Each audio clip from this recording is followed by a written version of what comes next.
can't hear. And we are live. Dan. Wow, that was really good, Dan. That was good. We'll give it a few minutes here for people to come on. Hey, we got one. Oh, wait, that's you. You're still watching ads yet? I know, it's terrible. 30. Okay. Oh, I was gonna say 30 extraordinary. I started to read it too, and then it left. Hotel brands. Marriott. Mariachi band. Nice weather. We might not have many on tonight, but we're still going to talk turbos. Cool. Because this is, after all, about the podcast, not necessarily the live recording. I'm showing zero. I'm showing zero now. Zero viewers, Dan. I don't know what's going on. No. It's not showing anything on mine. Oh, there we go. Shows me back. Are you back? Are you back? I'm you back. are back. Back, baby, back, We baby, are back. back. Well, we're going to start as we usually do with any fun stories. You guys got any fun stories or exciting news to share with us tonight?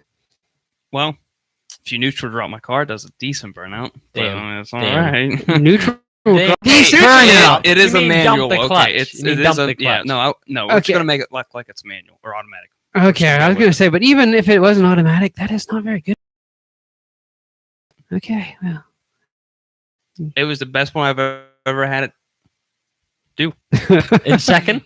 No, it just dies. It just, Oh. and then you second slam really it in a second, and it goes.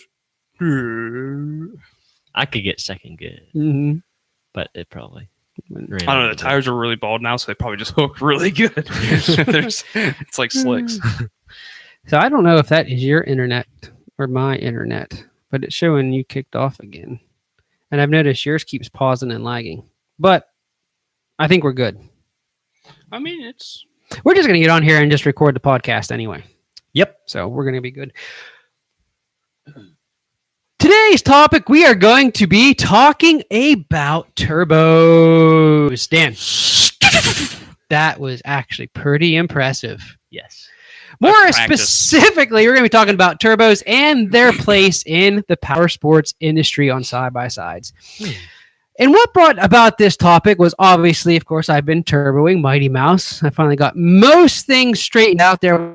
Hiccup we figured out tonight. We know exactly what it is. I just need to run some tubing to my boost controller so that I'm leaking boost. I have T's in there from experimenting on how to hook stuff up. I just left in there. I need to completely eliminate those because I have open ends of hoses that have literally a bolt stuck in with a hose clamp. Only some I forgot to put hose clamp there. So I'm losing a little boost through there. That's my issue. But other than that, Turbo Mighty Mouse has been running great. I don't know if you guys have seen the latest video I just put out last week.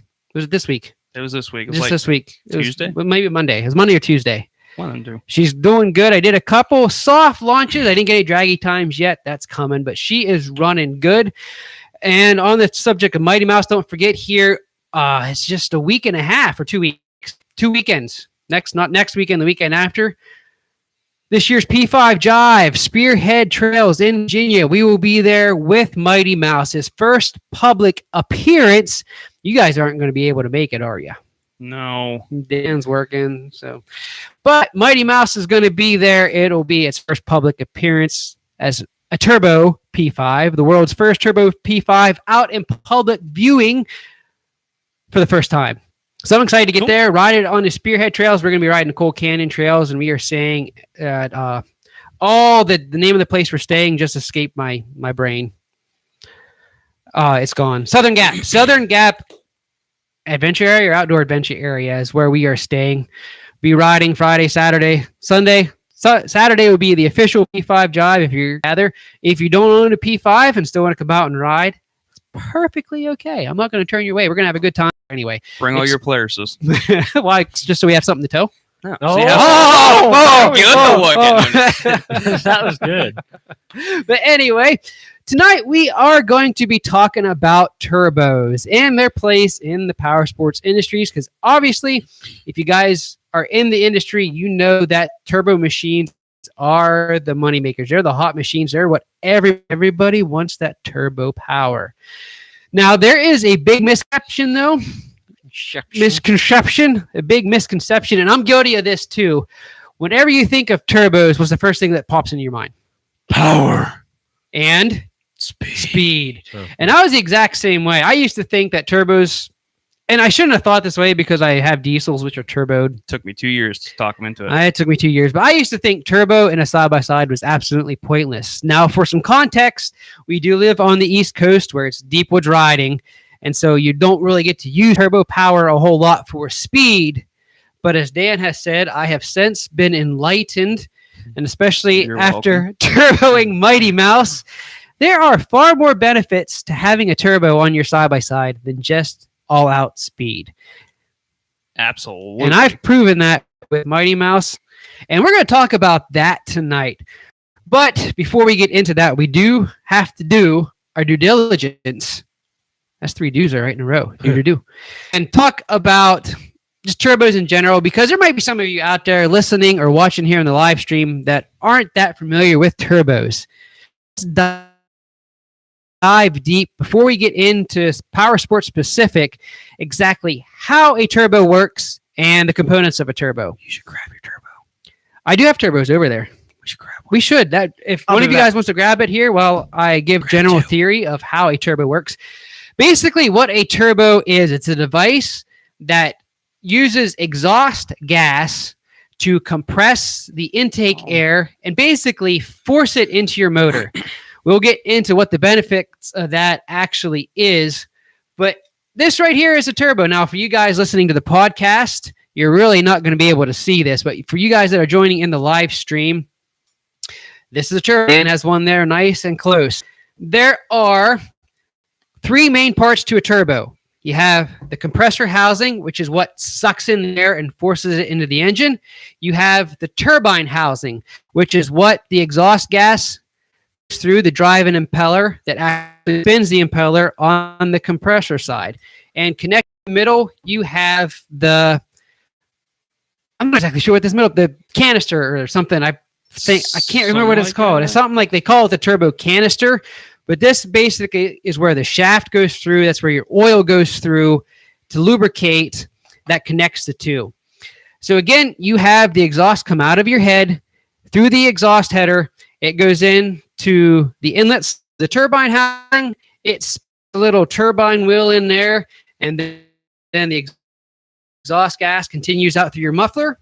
And as it spins that little turbine housing, it, in relation to the shaft in here, will turn the compressor housing, which sucks the air in, compresses it, adds pressure to it, and then shoots it out into your motor. I'll put those away for now. And of course, you have more to a turbo system than just a turbo itself. You also have a wastegate, which is used to regulate the pressure in, because you never want to send too much boost through an engine if you can't handle it, because that's a surefire way to blow a head gasket and cause some major engine Or if damage. you do it right, like I. You have a blow-off valve, and what that basically does is you're building pressure with the boost. But if you're on the gas and then let off the gas real quick, basically you have that's the wastegate actuator right there, Dan. And that opens up as the pressure builds to release the pressure for whatever it's set at. Look at that. Good job, Dan. Anyway, back to the blow-off valve. As you're on the gas, you let off the gas and your throttle body plate closes. You now have all this pressurized air slamming against that, which that can cause intercooler boots and intake boots to blow apart and can cause some havoc. So a blow-off valve basically is when that throttle plate closes. Turbo has nowhere to go because it's no longer able to get into your head and into your engine. It opens and lets that air escape, and that's where you get that sound you hear all the. Try yours That again. was like a diesel. That was a little better. Still not as good as Dan's. Dan's got it. But down. anyway. He's got it down. And of course, along with that, you have an intercooler, which basically just takes the air from the turbo because it's hot. Again, you're using exhaust gases to spin the impeller, so it heats up the intake air as well. An intercooler is basically just a radiator for the air that allows it to cool, so you have a lot nice cool air going into the motor. So that's the basic components to a turbo. Of course, you can have things like a boost controller that helps you control boost if you want like 5 pounds for trail riding, but when that Polaris or Can-Am pulls up beside you and you want to crank her up to 10, 11, or 12 to race, you can do that through a boost controller.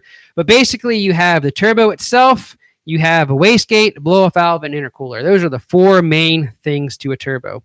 So there's basically a general theory of how a turbo works. Again, the exhaust gas drives the impeller, which sucks in the air through the compressor side, compresses it, hence the name compressor side, and forces it into the motor. So, you guys have anything else to add? It's basically a general theory.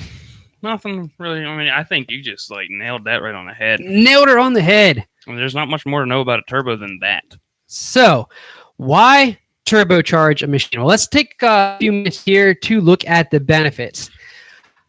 The main reason I think that all these companies, the OEM, your Polaris Racers, your Maverick X3s have gone to turbo is because turbos allow you to get more power out of a smaller displacement motor. So, yeah, I feel like I'm doing all the talking here, guys. No, you definitely are. That's okay. I know, Definitely. but you guys can chime in anytime. Just flag me down or something. It's just good. Would we interrupt? You guys are just enthralled as our listeners out there. Mm-hmm. But anyway, you make more power with small displacement engines. Why is that important in the side-by-side industry? We don't know if you guys know this or not, but side-by-side manufacturers, off-road manufacturers, are not allowed to put a motor in an off-road vehicle bigger than 999 cc's. That was some kind of agreement or treaty all these companies had back sometime, I didn't look up, that they had to limit the size of their motor to a certain size. So as a workaround, people realized, well, hey, you can get a lot more decent power out of a smaller engine with a turbocharger. Hence now you have all these machines, these high-performance sport, which allows them to still use the smaller displacement motor in the mid to upper 100 some horsepower motors. The number one benefit for charging a side-by-side is you get more power out of a smaller displacement engine. Anything else to add? Since I'm somebody who doesn't really know a whole lot about turbos, another thing, like big diesel trucks, they have a big turbo. They have a big turbo. And a smaller car, smaller displacement, small turbo. Why can't you slap a big turbo on a small car? Because a smaller engine is not going to have the exhaust gas pressure to spin the compressor wheel. You're going to suffer from tremendous turbo. You can get the turbo to light it all. Now, see, in a diesel motor, you can get away with bigger turbos because there's a lot more pressure with a diesel motor. Again, you don't have a spark and an explosion. With diesel motors, it's all a compression reaction. The diesel fuel itself being compressed is what ignites it. And diesel motors are a lot higher compression than gas, too. Like most, on an average car motor, non-turbo, runs a 9.5 to 1 compression-ish. Turbo cars run 8.5-ish. I mean, okay, so for instance, you got a Ford Focus ST. They run like 22 something pounds of boost. Everyone's like, oh, I can run 22 pounds of boost by Ford. Yeah, no, because they run like an 8 to 1 compression piston or an 8.5 to 1. And then you get some other cars that run like CES WRX. It ran 16, and that was with the tuner and stuff on it. But they run like a 9 to 1 or something like that, a little higher than most, so they have more to push at turbo. So the diesels, I think they run like an 18 or a 19 or something like that to 1 compression piston. It's something like that. So they can light the fuel. So it's basically why you don't see big turbos on small engines. And the reason they have so much compression to light the fuel, it's not because it's the compression. But when you compress air, that's friction. And friction is what lights the fuel. It's not the compression. There you go. It's the friction of the compression. Of the compression. Yeah. Cool. Anyway. Cool tips. So, more power from a smaller displacement engine, turbos are excellent at doing. Turbos simply give you more efficient combustion as well. The more air you can push in and compress, the cleaner, I guess you could say, your combustion is going to be. Yep. Basically. So, running a turbocharger is going to increase your efficiency of your motor. Now, that should translate to better fuel mileage, but in order to get the better fuel mileage, you got to stay out of the pedal. And usually, if you have something turboed, you're in the pedal quite a bit. I don't know. What about your old Duramax? That thing had a big turbo, and you didn't add too much more fuel to it, and you could average pretty decent until you hauled your toy hauler. Until I hauled the toy hauler, but empty, I would still, like, especially on the highway, I'd still get like 25, 26 miles a gallon. Yeah. Wow. Now my commute here is 3 miles to work, to go on max speed, maybe 45. That's all through town. I only got maybe 13, 14, but that's still not bad figuring all the farther I was going. But the turbo will make your combustion a lot more efficient. Again, you're pushing more air, and I guess you could say a denser volume of air or a thicker volume. How would you say that? But more volume, more air, more volume, more air, better combustion. So that's another benefit of a turbocharger. Another benefit that I have, and the main reason why I turboed Mighty Mouse, not for speed, but a turbo will give you more wheel spinning power without losing top end speed. Yeah, here we go into my part of the conversation. And that is the important part and why I turboed Mighty Mouse. Running big tires, there's so many people now, and I love to see this. There are so many guys out there right now building these monster Pioneer 500s to go mudding with. They're slapping, 38, 42-inch tires, the range there. They are putting, in order to spin those, a huge amount of gear reduction. Oh, yeah, like a lot. We're talking like they're doing like 60% or 68% primary with like a 40-some secondary reduction with portals that have a reduction in. And so a lot of these guys that are building these big mud machines have like a top speed of like 15 to 20 miles an hour. Yeah, and they're already slow to begin with. Yeah. And so with a turbocharger, I just completely shut down. Oh, wait, no, I think I'm back. You guys that are tuned in here with me, am I still on? Am I still live? Okay, you're still going. Guys, make sure to comment. Let me know if we are still on. I'm still coming through on the other computer, right, Dan? So I think we're still good. We're still good. So I think we're still good. Anyway, back on topic. What the turbo has done to Mighty Mouse is with them 32s, it's given me the power to spin those without losing any top speed. So I have the benefits of gear reduction without the drawbacks, being I'll still cruise. With the 32s, I can still cruise 45. I think I've maxed out at 48 miles an hour, which for a P5 is pretty good. And if I would have put a gear reduction in to spin the 32s, I would have cut that way down. But with the turbo, I have the power now to spin them wheels. Like I was saying, I can break them loose in third gear now, which was unheard of even in a stock Pioneer 500. And I can break them loose. As you guys, if you watched the last video that I uploaded earlier this week, and I took that corner field in third gear and hit the gas, I kicked a broadside. I was like, whoa, this is a Pioneer 500, and I just kicked the broadside in third gear. I was like, that's amazing. Yeah, and that's thanks to the turbo. This kind of reminded me of a conversation I had earlier today with a customer. He was making fun of his buddy that was there 2 seconds prior. And he's like, I don't know why he bought that stupid Razor turbo. There's no need for Razor turbo. He lifted that tires on it. It's the stupidest thing ever.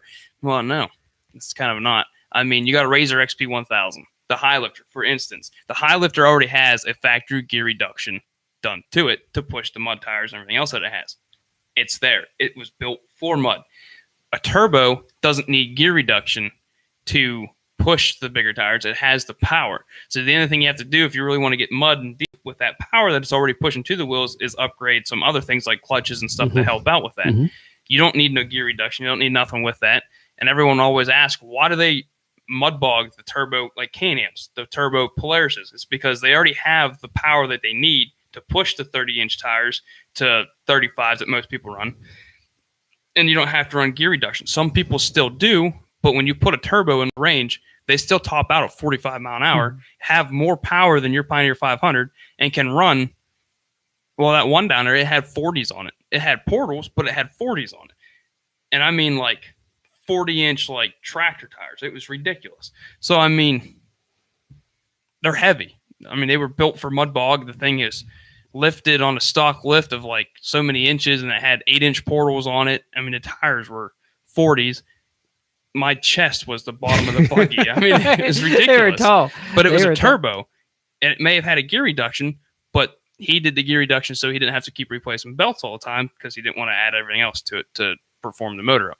So, and a gear reduction, installing a gear reduction is a major project too, because some of them at have least it in portals. Yeah, if you do it in portal, but like in instance for Mighty Mouse, I'm tearing into the motor. You got to split the case to get to the gears to trace it, install gear reduction. Yeah, it's a complete, basically transmission rebuild.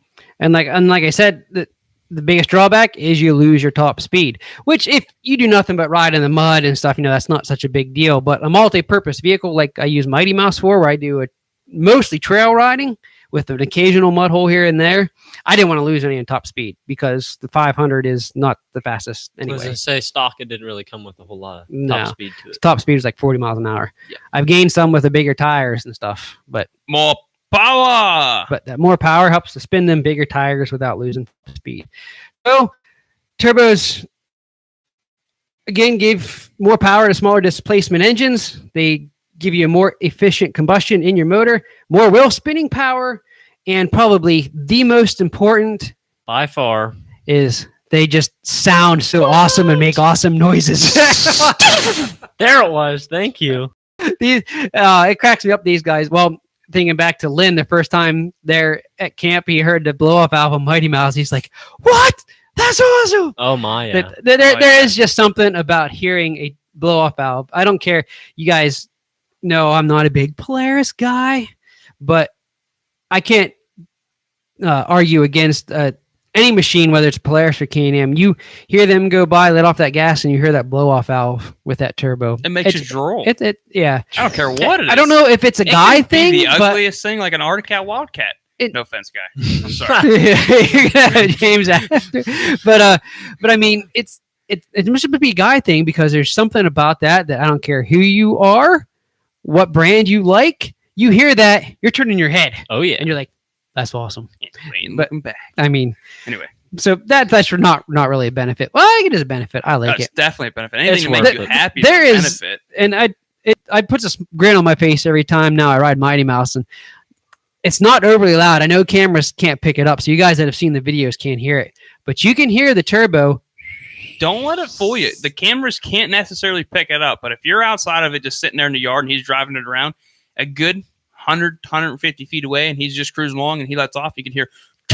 Oh, it's very noticeable. Yeah, you can hear it. The camera does pick up the blow off valve, but I'm just talking about the turbo whine itself from you're its sitting in the stool, passenger so. seat, You can hear it. You can hear it through the intake. You just barely pick it up. But it's like you can hear it when you get on it. You can hear, but then that whole ordeal with the my thing. My lines are leaking. I got to replace them, but that's beside the point. But but I mean, the cool noises. It's a benefit because it's just there's just something about it that just puts a grin on your face. Yeah. However, there are some drawbacks to having a machine with a turbo. No. Here we go. First off, we got to talk about price. A turbo machine is going to be more expensive than a naturally aspirated machine. By a lot. By quite a bit. Now, Dan made this point earlier that there didn't used to be such a big margin between price. Never. Until this year. Till this year. And of course, this year's a terrible price of everything's hiked right now. And you said what the difference went from? Well, since they discontinued the Turbo XP. I don't know if y'all knew that or not. They discontinued that. So there goes the 64-inch turbo is no longer available and a Turbo XP normal body style. So therefore, the margin of price had just drastically changed because it was, I think, like 18.9 or something like that. You could buy a Razor XP 1000. 19.9, you could buy a turbo. It's $1,000 difference, which is turbo, basically which nothing. Goes from 110 horsepower to 165 horsepower, 168. Yeah, 168. Yeah. So you go to 168 horsepower. There's not much more benefits to the buggy itself. There's nothing better about it. Just more horsepower, more speed, more fun. Yeah. All around more happy. Yeah. So $1,000, definitely worth it. Now since they discontinued it, a Turbo Pro XP base model, which who wants a base model? I mean, the base model runs. I bought a base R-Max. What are you trying to say, Dan? I like my simple, plain Jane base. I only put the D-mode switch. But it counts. Okay, so it's not base. But it was still base. It's just I had it. Okay, so who wants a base model? But I didn't want all the adventure you're pro in that, but I wanted the base model. Okay, So- sorry, Dan, keep going. So the Pro XP runs like 23 grand. That's not out the door cost. That's just retail price. So it's, I mean, you just went from $1,000 difference to $4,000. So it's depressing. Don't ask me about Can-Am. I have. Do they even Jack make and the Price. X3 900 anymore? I That's don't non-turbo? know. I don't keep up with that. Before we go any farther, I just want to say hi to Paul, George, and Jack. Thanks for joining us tonight. I saw you guys said hi, and we didn't have a break CF Moto. for me to say hi, but thanks for joining in with us, guy. Jack also asked, what do you guys think about CF Moto? We'll answer that towards the end. We're going to finish up here our turbo topic, and then I'll talk a little bit about CF Moto, because I do have thoughts on CF Moto, and believe it or not, they're pretty good thoughts. But I can't say anything bad about them. But back to turbo. Okay. So there is probably one of the biggest drawbacks is you are paying more for a turbo machine. Parts, if you have to replace, are going to be expensive. And in my case of doing a one-off turbo build of a machine that is not turboed or has ever been turboed, 4 turbos later, as I play around, and full disclosure here, guys, I am not an expert on turbo. Pretty much when I dove into Mighty Mouse, I learned as I go. I mean, I've dealt with turbos and diesels, but that delving into pretty much consisted of me unbolting one and bolting in a bigger one. And that was And it. make it more whooshy noises. So I am not a Wishy-washy. expert on turbos by far. I have learned an awful lot with turboing Mighty Mouse. But in that case, if you're doing a one-off turbo build, it can be really expensive, especially if you're trying to figure out how stuff's going to work and you go through turbos like I did. No. But again, my biggest issue there was the cheap turbos. Now that I've bought an actual good turbo, upgrade. So Yeah. And not knowing what you're doing is going to cause an issue. But you didn't know. I mean, how do you know a turbo is going to go bad in 5 minutes? well, again, that has mean, nothing to do with my knowledge. That right. just is So, cheap parts. I mean, he was trying to build a turbo system on something. supposedly decent turbos that had somewhat good reviews that could either last. I mean, the first one lasted you. It lasted a good little bit. The second one didn't last more than. It's a week, maybe. The third one didn't last more than. Maybe about the same. Now we're on the fourth one. and which was more it's money. and I've got almost 100 miles on this third one now. Actually, believe it's been flawless. So we would. I have a good one. So, but anyway, it's going to be more expensive, especially if you're doing a one-off build. Components are more expensive, but it is what it is, I guess. It's part of having fun with it, though. Mm-hmm. When upgrade, you got to pay. Now, if you do your regular maintenance and you do what you're supposed to do, and gearhead that goes out and swamps your buggy and then never washes it and then complains about it not working, you won't have any issues. I mean, you'll have your regular maintenance issues if you keep up to it. Is he trying to But- say something about me because I Most No. definitely. maybe wash my machine maybe twice a year, if that? Anywho, back to topic. Okay, sorry. But like a lot of problems with the Polaris is people don't wash the important stuff. They only wash what they can see because The they're outside plastic. lazy. No offense, people, but you're lazy. So you don't want to wash and take care of your machine. So then the actuators and everything else gets plugged up, and then they basically, well, you know, I want to say that's why they catch fire. They don't work. They don't work. You get all that mud slammed in that turbo, and it's going to get hotter. It's going to run hotter. It's not going to open. It's going to overboost itself. It's just not going to work the way it's supposed to, and you're going to have issues. As far as But- maintenance goes on like turbo built machines, is there more maintenance? Like in case of Mighty Mouse, there will be a little bit extra because, again, I am running a separate oiling system. So extra oil I'll have to change, and I'm not sure how frequently I'll have to change that oil. I don't know. That's still uncharted territory for me with that. I am running thicker race oil, but as far as a filter system on there, there's no filter. But it's all self-contained. So that's not, I mean, it's not like it's the oil that's running through the motor where you might get metal debris and stuff in there. So I'll probably have to change oil in that a lot more often than I change the engine oil.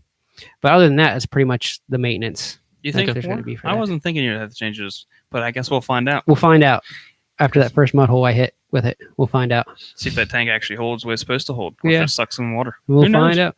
But another drawback to running a turbo machine is they are more complicated. There's a lot more involved with them. We kind of talked about that when we talked about the components and the general theory of it. There is a lot, and it's not just with like the hardware of the turbo itself. It's with your fueling, your AFRs, all that stuff has to be adjusted and run differently than a natural aspirated machine because of the extra volume of air you're pushing through. So for a turbo machine, there's a lot more involved with it. To build your own system, it is a lot more complicated.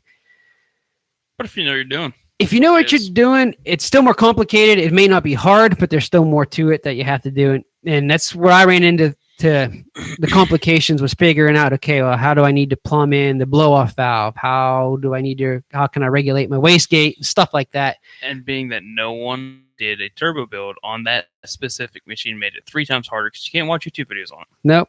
Nope. But now people have some YouTube videos to watch. Yeah. I haven't got much. Congratulations. First one. Oh, thank you, Dan. I need some claps and some cheers post. But they are more complicated. With that, they are more complicated. That also means that there is more to fail in a turbo system, as I have learned. But even with your OEM turbo machines, I mean, you have more components. There's more ways things could fail.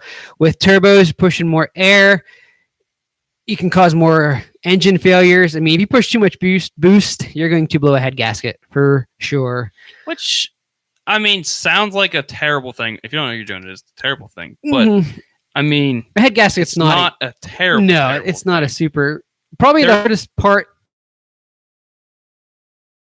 to the motor on these machines to replace a head gasket. Which is nice in some like the Can-Ams and the Razors, because you just pull the bed piece up. Yeah, now, don't get me that's wrong, right it's still crowded, but it's not as crowded as, let's say, your buggy or like the Wildcat or even the older Razors where you have to pull the seats and everything out to get to the motor.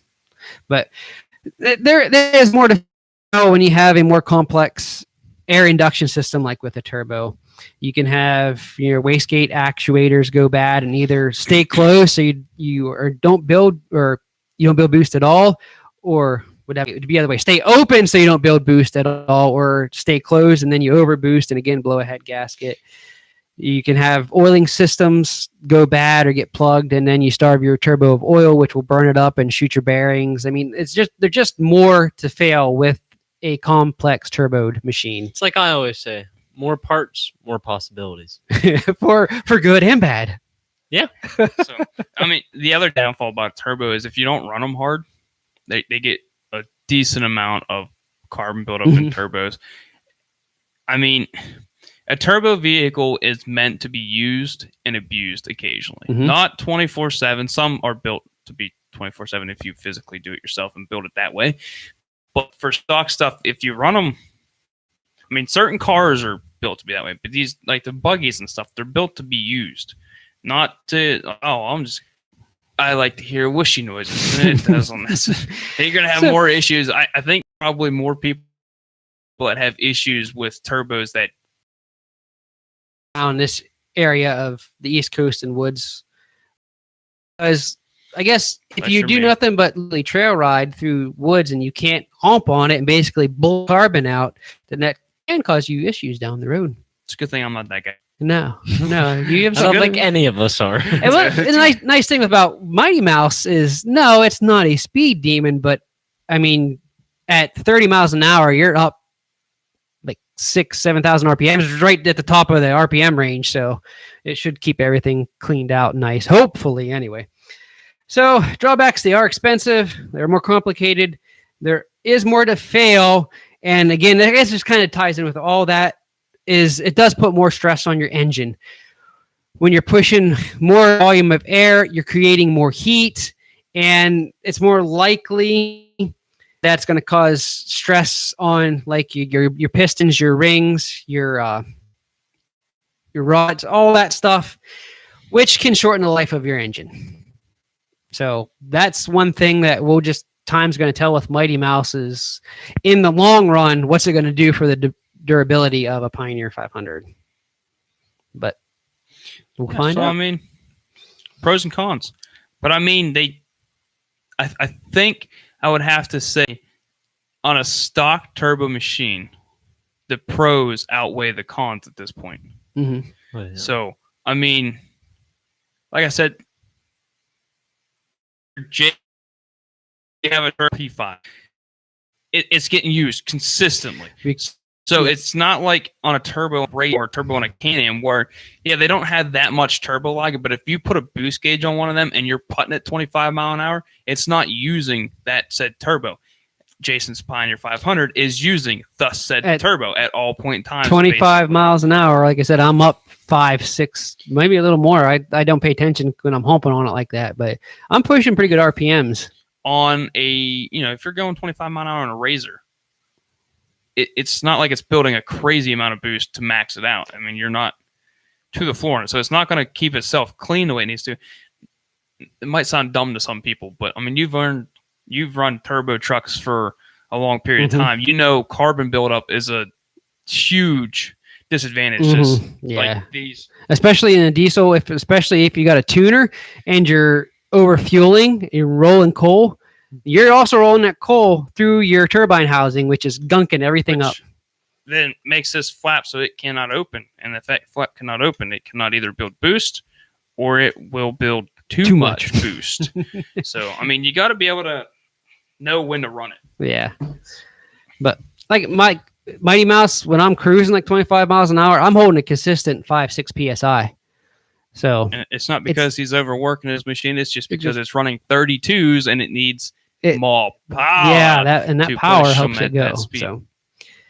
So I mean, with anything, there's benefits, there's drawbacks. I agree with Dan that there is more benefits now that, again, I have been enlightened. Dan has helped to enlighten me. Enlighten me. There's more benefits than drawbacks, I think, nowadays to a turbo, especially with the turbo technology constantly advancing and improving. I mean, it's not like an old 7.3 Power Stroke old turbo. I mean, I think the benefits are far better. Can we take note? What? He referenced the Ford motor. I did. What a shame. There we go. My first diesel pickup was a good old 7.3 Power Stroke. And that what did you convert was to? a good truck. I like that truck. I had people tell me that was one of the best 7.3s they had ever rode in. So I never got to experience it. But 90% of your dealerships do not tell you anything about turbos because, one, either they don't know or they just don't really care to tell you about that. Now, Dan, you're going back to like we did last week. Remember, this is a podcast. But you're answering this question, and for the listeners on the pod, they won't be able to know what you're talking about. You just start randomly talking. Reader, here we go. Although my computer's still kind of... It's still coming, but I think we're still coming through live. I think it's just your Wi-Fi on the computer that's screwing up here. But anyway, Jack, sorry, you want to read? That one or this one? The bottom one. Yeah. All right. So you probably should know a little about turbos. When you buy a new unit with a turbo, does the company go over it with you before you take it home? Dan, you can answer now. Depends on the dealership. Probably big on the dealership. Let's be 100% honest. When you go into a dealership to buy a new car, how many of you ever go do that? I have no clue. Anything about that because, one, they either don't know, they don't want to take the time to sit down and tell you because they don't want you to be there much longer. 90% of them, more than likely. It's not a thing. They'll be like, oh, it's got more power, it's got more of this, it's got a turbo. They probably don't know the breakdown of that turbo. So what you need to do is you should, hey, can I talk to your mechanic? Can I go through all of that?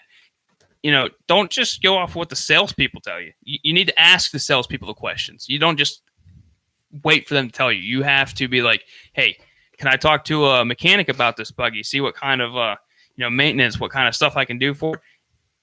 If they ain't willing to let you do that, I would walk out the door and go somewhere else. Mm-hmm. Because you need to be able to, if you're buying your buggy there, they need to be able to will and deal with you and allow you to get to know what you want. They shouldn't just try to, and you shouldn't just let them push you on a buggy and let them push you out the door. You need to tell them what you want, how you want it, and talk to them about all that. I mean, you're paying $20,000 for dollars and being like, oh yeah, I can sell this and buy another one. No big deal. No, it's like $20-something thousand that you're spending on these turbo buggies. You need to know what you're looking for. You need to know what questions to ask, and you need to know when they're willing to deal with you and when they're not, and when the point is to walk out the door and find a different dealership. because if they're not willing to enlighten some mood on the turbo situations or even the regular ones, they're not there to help you. They're just there to make the sale and get to the next guy. So, but that is, I mean, if you are out looking to buy a new machine and you don't know much about it, then ask. Make sure you ask, and if they can't tell you, then you probably should go somebody else. I mean, it doesn't mean you can't still buy the machine, but if a dealer doesn't know enough about the machine to explain something to you, and their techs don't know nothing about it, then how well did they do their pre-sale inspections and stuff? Just saying. So, Jack, I mean, as far as the turbo, I mean, if you're buying a turbo machine, it should be all right from the factory, but Dan knows more about dealership stuff than I do. What's nice about my dealer is the sales girl. She bought a turbo buggy. She knows some about them, not a whole lot, but she knows some about them. She knows accessories to make them get more power, to push more boost, to do more fun things. She knows that. To bring more smiles. The guy across the counter on the other side of the sales room, he races dirt track car. He might not know a whole lot about turbos, but he's decently mechanically inclined, so he knows what he's talking about at most of the time. The other guy, he doesn't own one to my knowledge, but he's been selling them for years, so he knows the background of them, and I think he was selling them there before the turbos actually started. So, I mean, he's been there for a long time, so he knows what they started at and what they are now. The mechanics have been there. I think the one's been there for, I don't know, like 15 years. So he's been there through the beginning of all these turbos. He knows, I don't want to say he knows a lot about them, but he knows about them. Then there's another mechanic down there. He knows more about them. He's not been there as long, but he knows turbos. He knows what he's looking for. He knows what he's talking about. And, I mean, we're, as a dealer, they're willing to let them talk to mechanics about stuff. And it really does help people buy something, because if you're willing to talk to a customer, and if you're not arrogant to your salespeople, I mean, now let's be real here. Everyone that goes in and buys a buggy has different attitudes. They want what they want. They get what they want. They walk out the door. Some people walk in and they sit there and argue and they fight, and it doesn't matter how much you try to help them. So, I mean, it all depends on your mood and how much they're going to help you too. So, yeah, you got to figure too that they're putting up with so many different personalities throughout the day coming to the dealerships, and who knows how many looky-loos that aren't actually there to buy, just to snoop and browse. And I might be guilty of doing that quite often, but anyway. Hey, so snooping and browsing leads to buying. It does lead to buying eventually. So don't be afraid to walk in and see, if you can get knowledge on them. Yeah. I mean, and knowledge, it never hurts to have knowledge. If you're looking at getting a turbo machine, but you're hesitant because you don't know much about turbos, do some time, do a little research. I mean, the internet is an amazing thing, and there's lots of information. It's better to go in with a bit of knowledge that you can then, reaffirm with a dealer or something, and to go in with no knowledge at all. So hopefully that helped answer your question, Jack. I went a little off topic for a couple minutes, but right. Well, it's still turbo related anyway. But to finish up here, our main topic on turbos, let's ask this. So, are turbos, thinking of Powersports, are they needed, and should you buy a machine with a turbo? What are your thoughts, Dan? Are they needed? I'm going to say absolutely. Most definitely they are needed. Should you buy one with a turbo?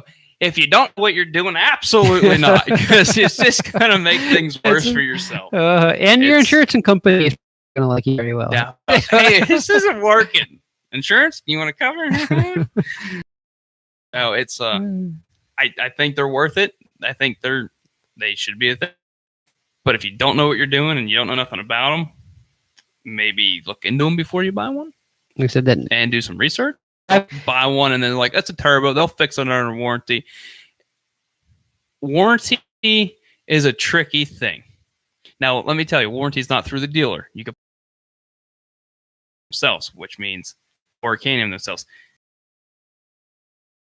Man. Hey, Jason, what happens when you blow a buggy up? You call your insurance company and they cover it. Yeah, see, simple. But again, now that was not an intention. That was a legitimate accident. So You're welcome. now, if I went out and intentionally blown it up and then tried to collect insurance with it, that's called insurance fraud, and that's a felony. But Yeah. that was a legitimate accident, and it still kind of sickens me to just see that in my mind, that plume of white smoke come out of that exhaust of the X4. But I wasn't, fortunately. Seth, turbos, are they needed, or should you buy a machine with a turbo? I would definitely say yes, because I know I want one. If I were to go buy a side-by-side today, it would have to be a turbo. Just because I want the power. I want the fun.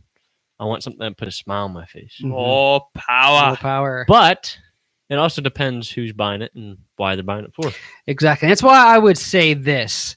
Are they needed? No. No. A naturally aspirated machine can get you the exact same place as a turbo machine can get you. Yes, maybe not as fast, and yes, maybe not with as cool a noises, but they can still get the job done. And you can still build a naturally aspirated machine to put out more power than a turbo machine. I mean, yeah, look at now, granted, it's a lot more work involved. I mean, sure, I could probably go out there and build Mighty Mouse's engine, slap a 520 head and piston on there and get some more power. Well, that may be coming here in the future.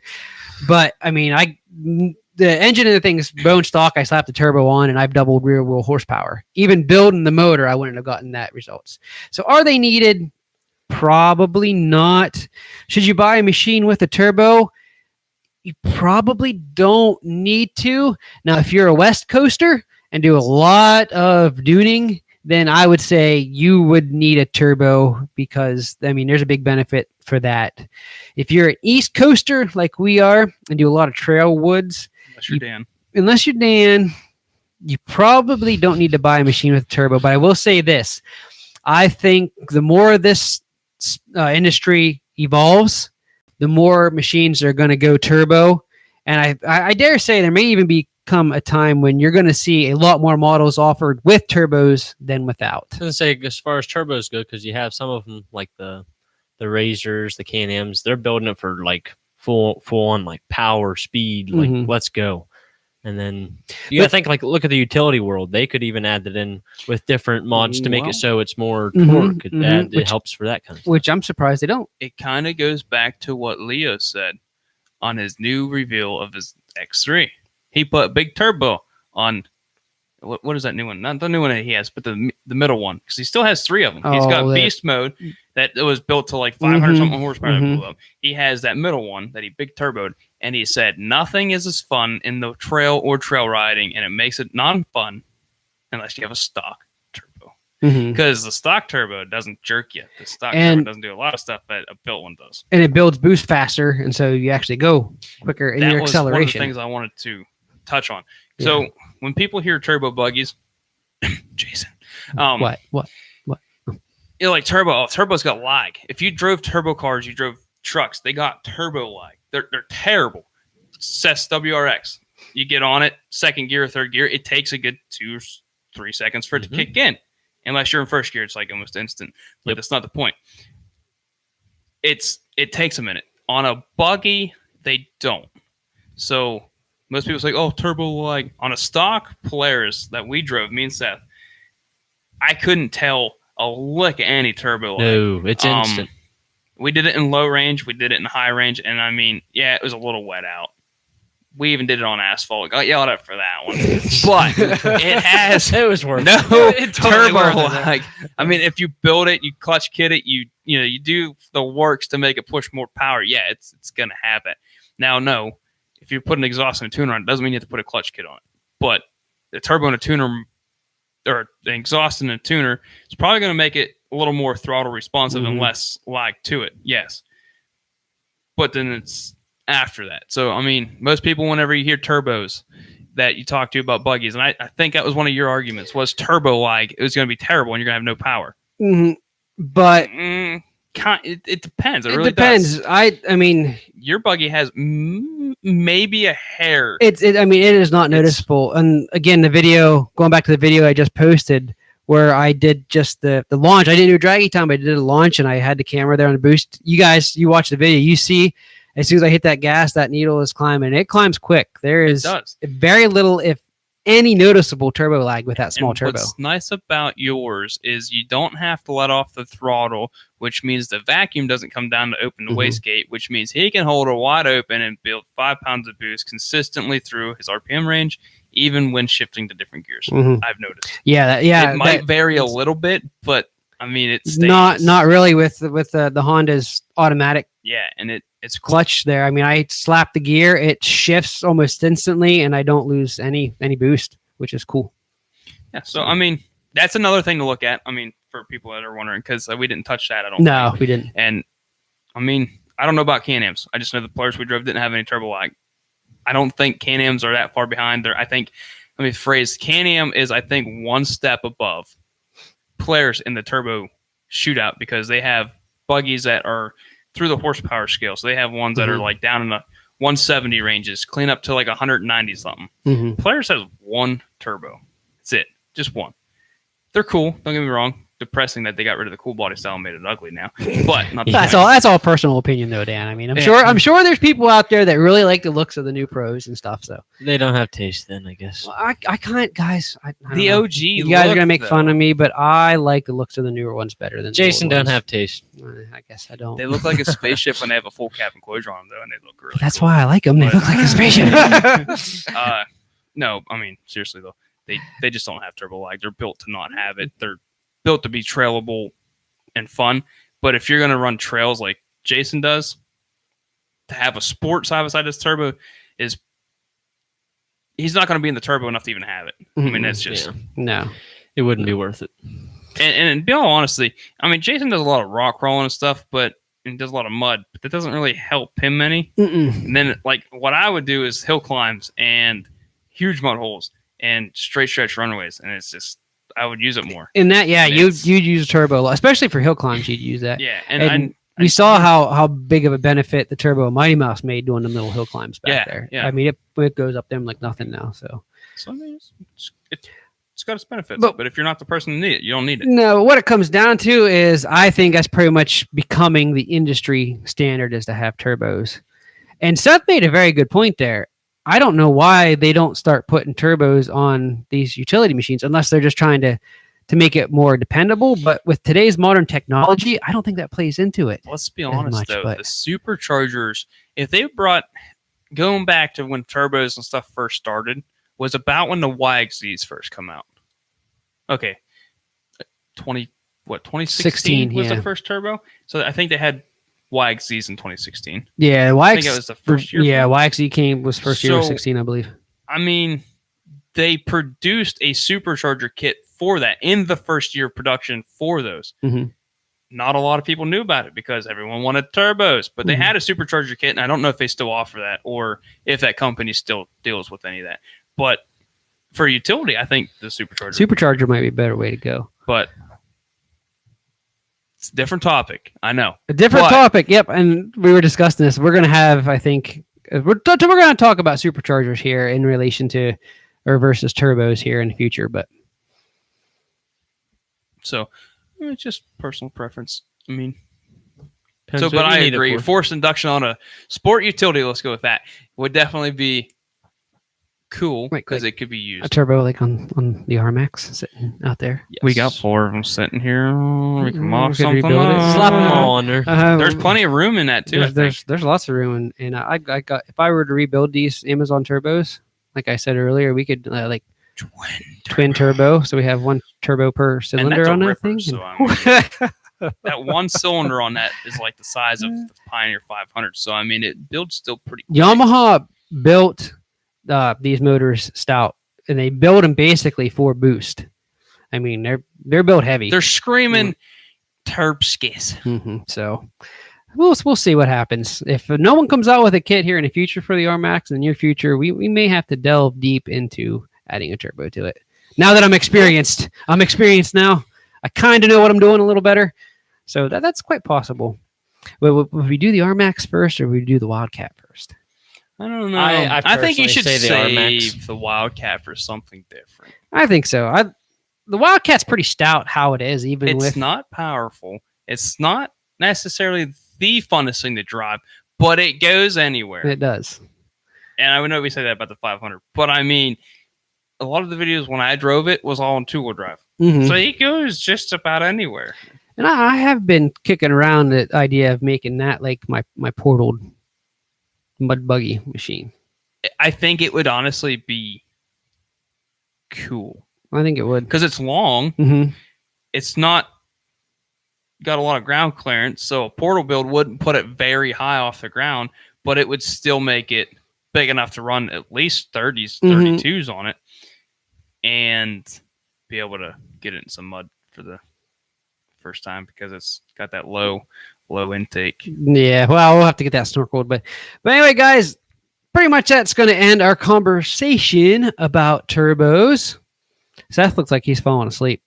I'm a little tired. You're a little tired. He had a rough day, huh? He's depressed. We're talking about turbos, I know, and someone no longer has his. That's what it is. He's WRX. thinking about He's his. done. He I has do miss he has it. seller regret right now. For Yeah, I kind of WRX. do.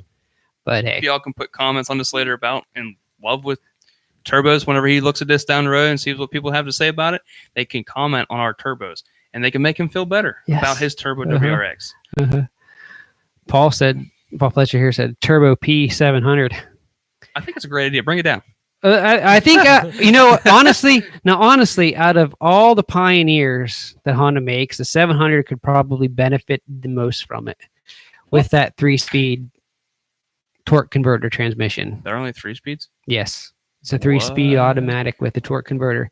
Because I remember when the 700s first came out, especially guys that were in higher elevations. It was absolutely awful. The thing they said, and the biggest complaint was they felt gutless. And there has been some guys that have hooked up. I'd not a turbocharger, but like an electric, Like a blower. Yeah, and saw actually improvements from that. So I'd say the Pioneer 700 would be the most beneficial Pioneer to use a turbo. Electric routes probably not a bad way to go because you don't have to run vacuum lines or none of that stuff. Yeah, they're expensive, but the electric turbos, I mean, they only push a max of. It depends on which one you buy, but I mean, I think most of them are maxed to like 7 or 11 psi. Yeah, they might cost you a fortune. Should have went that way with Mighty Mouse because that's But, all I'm pushing anyway. I mean, they're electric. They don't have that much heat to them, and you can put them wherever you want. Yeah, you don't get the cool noises though. You don't get the cool noises. You can still put a blow-off valve. Would it really do anything? I don't know. Because the blow-off valve works off the vacuum of the intake, or not the, between the... Mark, who makes I electric don't know. turbos? Please send us one demo. RMAX, But- maybe? Let's go back here. This is where we're finished with our main topic on yeah. turbos. Let's go back here and answer Jack's question about what you guys think about CF Moto. Myself, personally now, I think CF Moto has come a long way. I've seen a lot of stuff on their newer buggies, like we're talking 18 model years and up, and they seem to have really improved their dependability, their quality, their fit and finish, everything. It seems like the CF Moto just took a big step there, and they're pretty decent buggies now. Now, previous those years, I know there was a lot of dependability issues. Parts were hard to get. I mean, let's be honest, they're a Walmart brand. Basically, I mean, it's China, it's Chinese brand, but They're no longer a Walmart brand. They are most definitely. What would be new? It'd be like comparing Honda. Let's say Honda is like the new sport side by side. It'd be like them first coming out. No one really liked it. No one really thought it was a good idea, but now people are more liking it. So forth. Same with the CF Moto. It wasn't really a thing. No one really liked it, but now people are liking them because they're cheap. So the more people are buying them, and then the better they're building them. And they're just, I think they're going to start competing pretty heavy. I think so because, like you said, they are cheaper than any other machine out there. You get more with them. I mean, for your base models, you're paying less. Well, you're paying less than your base models of these like Honda, Yamaha, Can-Am, Polaris. You are getting them stock for a lesser price with winches, nicer wheels and tires, and a lot more bells and whistles. And again, their dependability is really shot up there. I like the looks of them personally. I think they're pretty impressive. At least their four-wheeler line. Mm-hmm. I think the four-wheelers look like pretty sweet machines. they're kind of big. They are big, and you guys, I've mentioned this to you guys, and if you guys have been with my channel for a while, I think I've mentioned this, that before I bought the Wildcat, I was actually looking into getting a 2-up CF Moto 800. The 4-wheeler. Yeah, the 4-wheeler. They're huge. A guy had one down at the gas station when I used to work there, and it was huge. But it looked fun. I mean, they put out really good power. They seem to ride and really good and are comfy. Again, that's like you said, they're huge, so they're going to ride better, and they seat 2 people comfortably. And yeah, I mean, they're built bigger to seat 2 people comfortably. So I mean, but I mean, we rode with that guy at Lost Trails. Mm-hmm. Was it Lost Trails? Yeah, and that was that we had 2, or no, that was at the one with the racetrack. It was really cool. Oh, Majestic Trails. Majestics, yeah, the one where we jumped the X4. Yeah, we had 2 CF Motors riding with us. Yeah, the one was a little trail, and one was a CF Moto 1000. What's the 1000? Yeah, one was the 1000. That's the one that blew the diff out of it. That was the one that blew the diff. Now, and again, that was one of the older years that the dependability issues were kind of there. I can't necessarily say it was the machine's fault. I mean, he jumped it. He was running the track with it. He heard clunking noises. He knew something was wrong with it. We couldn't figure out what it was. And here, I think it broke the mounts, didn't it? And it twisted. Something like that. Yeah. It like the whole transmission case was like cracked. Yeah, it just twisted the whole thing in there. So, I mean, I don't necessarily think it was the machine's fault. We probably should have checked it out a little bit more. Probably. But we decided to just send it. Mm-hmm. As far as CF Motos go, I was looking because I was kind of looking to get like a 4-wheel-drive 4-wheeler. And I seen a ton of CF Motos, like brand spanking new for sale. So it made me kind of question it, like, why are people selling these like almost brand new? They just bought it. You know, that's actually a good question. Because I seen a lot of them for sale. So. Seth, you got a question. I got to read a question. Do you guys know if KTM bought CF Moto?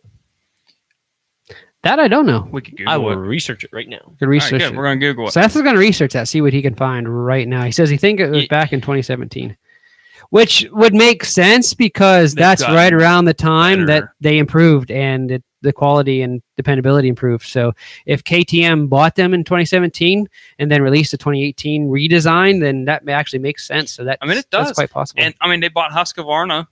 They bought Husqvarna. I don't know who else they bought, but I mean, KTM has been known to be a very expensive brand. So in their defense, if they bought something for cheap and sold cheaper, they could get more business, which means more money. So here's just a quick Google answer. Is CF Moto owned by KTM? Yes. CF Moto is one of the production partners of KTM. The Chinese company will solely be making the 799cc parallel twins LC8 motor that will power the 790 Duke from 2020. But so the short answer for that, yes. Yes, they did. So there you go, Jack. They Part owner somewhere. And so now that kind of puts the puzzle pieces together and we see why we've had kind of the change in. Did you hear what he said? Moto. CF Moto is part owner of KTM. So it's interesting. Did you read that right? Yeah. So pretty much that would mean they're not like fully bought it out. But he said CF Moto is part owner of KTM. The other way around. So I mean, is that what it said? CF Moto is one of the production partners. Okay, production partners of KTM. So they're not owned, KTM. but it's a joint venture. It'd be a lot like Kawasaki, Suzuki, and Arctic Cat. They made the DVX 400, the like the DRZ 400. They made the KFX 400. All the same 4-wheeler. Parts were 100% interchangeable. So I wouldn't necessarily say they own each other. I would just say they are in partnership of building certain vehicles at that point. That 400 Arctic Cat I built for the guy I work with, or rebuilt, that he blew it up because the daughter ran out of oil. That was actually a Suzuki motor. And that was actually the Suzuki head I bought off of eBay to put on it. Fun fact, Arctic Cat ran Suzuki motors for at least 6 years. And then they moved to Textron. Because Suzuki, and the reason Textron bought Arctic Cat was because Suzuki had an agreement with Arctic Cat to use their motors, and then Arctic Cat was shortcutting the funds to Suzuki of some sort or something like that. I can't remember. and Suzuki cut them off their line because they went back on their agreement. So that's why Arctic Cats were good at one point, and they're not no longer good. And most people would argue the fact that Suzuki's good. But Suzuki has been consistent on making the same four-wheelers with very minimal issues and the same dirt bikes with very minimal issues for the past 10 to 15 years. They're reliable. They're necessarily not in the game of new age, but they're reliable and dependable. So that's why I think why Arctic Cat is now garbage because they're owned by Textron. They're owned by Textron, but we'll see. I mean, they're supposedly kind of doing another rebranding type and hopefully coming back with some stuff, but we'll see how that goes with Arctic Cat, right? Take two. Arctic Cat. Yeah. Hip hip hoo. Who cares? Anyway, no. I like my Arctic Cat. I'm sorry. Jason fell in love. I mean, it might. The four wheelers have deemed to be terrible. Would I take an Arctic Cat over a Yamaha or Honda? No, but in its own way, that little trail was a good little buggy. I do agree with Dan on that. Arctic Cat four wheelers are just absolutely garbage. Are they? See, I don't have side by side. They're decent, but I mean, the new 400 Arctic Cat Altera has come back. I think 2 out of all the ones we sold, which were maybe like 4, if that, or 5, have come back with clutching issues or seal issues. Yeah. I mean, not even that many miles on them. So, yeah, who knows? But again, guys, this is just our question and answer time now. We're done with our main topic. So if you guys joining us have any questions on anything, it doesn't have to be turbo related anymore. We'll take a few minutes here, hang on, and just chat with you guys. I don't have anything else specific to mention other than, once again, I want to mention my P5 Drive ride coming up here the weekend of September 11th. If you guys can come out for that, make sure you do so. Love to see you there. Love to ride Spearhead Trails in Virginia. Oh, so you remembered. There we go. We'll be staying at the Southern Gap Outdoor Adventure area. So hopefully that'll be a good time. Hopefully COVID does not flux up and they shut down state borders by then. Screw it. I think crossing borders anyway. I mean, heck, we're pretty good at crossing them. Oh, what's that? I just forgot. West Virginia. Where was that? What was that called? Hatfield McCoy. I think we need to do another one. This is like right beside there. I mean, it's basically the same kind of riding and stuff, same trails. So, but yeah, Hatfield McCoy. I mean, I think it was. I mean, heck, Jason's got 2 trucks now. I'll just sell them once I go buy a side by side. There you go. Simple as that. Jason's got trucks. There you go. We can haul Look stuff. at that. It's got the Tundra. He can haul too. Like I told you You earlier. think it would make a trip that far? No. I don't even know if it can pull out the driveway. You definitely don't want to put anything in the bed of that truck. No. It's gonna go Didn't right you through. fix that? No. Well, we can simple 4x8 sheet of plywood can fix that, Seth. Plywood would be fine. It'd probably hold up fine. Although for it don't a have to hold a Actually, my buggy, bed just is some solid. luggage. There's just like a couple spots. Hey, the bed is solid. if you remember the old Smurf truck I had, it had no bed to that thing, and it could hold a couple 100 pounds and not have an issue if it was still sketchy as all get up. But I do think I'd probably trust the Diamondback cover more in my bed. Probably. Yeah, that's true. Yeah. So actually, we could put something on there. Good. At least a small 4-wheeler. Do you have the one with the more crosses in it, or do you have the lighter one? I think it's the later one. They say they're only rated for 500 pounds, depending on your bed rails. But whoever listens to the max payload stuff, right? Yeah. I mean, I've hauled my 4-wheeler on a couple of times, and it's fine. Which reminds me, we're gonna have to make up that rack. We are. Me and Dan are gonna invent a rack For Diamondback truck covers. Mostly that don't cost Dan, a fortune. but yeah. Instead of Diamondback, it can be Peace. like gold or silverback. I'm sure No. someone would get sued for that. I think we would. We would. So yeah, Jack, thanks for joining us this evening. Oh, I forgot to say next month's topic. I wanted to do that before everyone get off still here. got 12 We still viewers. got time. We still got people watching. Don't leave. Jack, I don't know if you're still on here yet or not, but next month, and we are. I know between the last couple, we've been kind of sporadic, but we are going to get back to doing at least once a month. But our next topic, we're going to be talking about the top 5 most popular aftermarket accessories everyone's seen. So, Seth, special job for you. Okay. I want you to do the same thing, only with dirt bikes, so we can get some dirt bike conversation in here. Dirt bike. So dirt bike accessories. Dirt bike accessories, top 5, whether it's power related, performance. So see if you can come up with the top 5 most popular of those.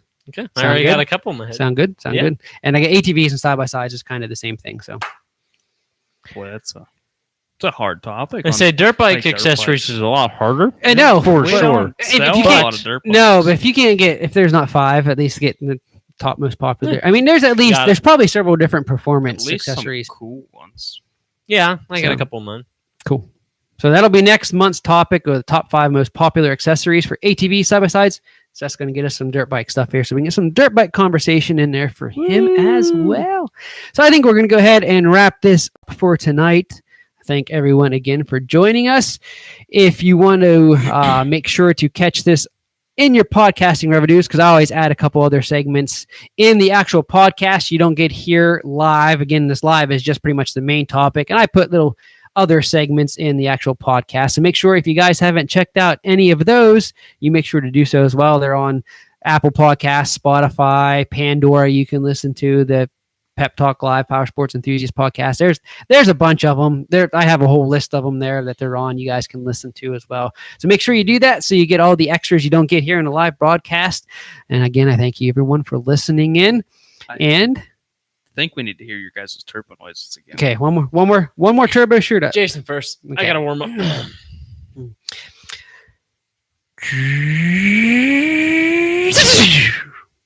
Not bad. Not bad. Seth, you going next? He actually got some pretty good whistle. That was his was more of a.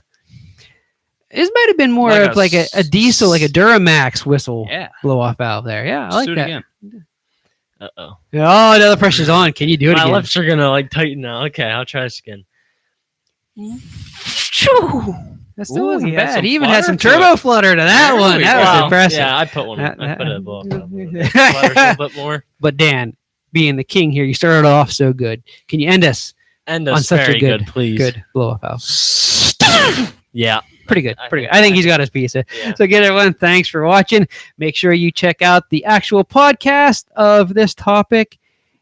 And until next time, keep on riding.